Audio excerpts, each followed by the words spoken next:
In today's video, I am going to teach you how to create a horizontal scroll animation in Wix Studio. Start by logging into your Wix Studio account and opening the website where you want to add the effect.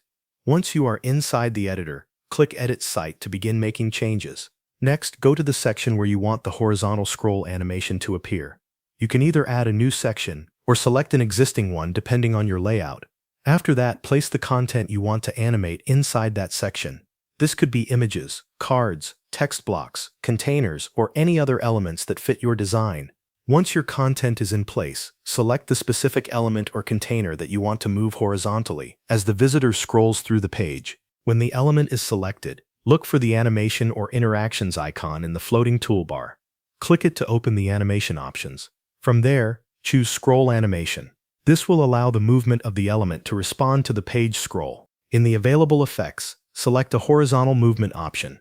This tells Wix Studio that you want the element to move from side to side instead of using a vertical or fade-based effect. After selecting the horizontal effect, configure the animation settings. Set the scroll trigger so the movement begins at the right moment on the page. Adjust the movement distance to control how far the element travels. Choose the direction based on whether you want it to move left or right. You can also set the speed, easing, and any other available options to match the style of your site. If you want multiple elements to scroll horizontally, repeat the same process for each one. This is useful for creating layered motion or a more dynamic section design.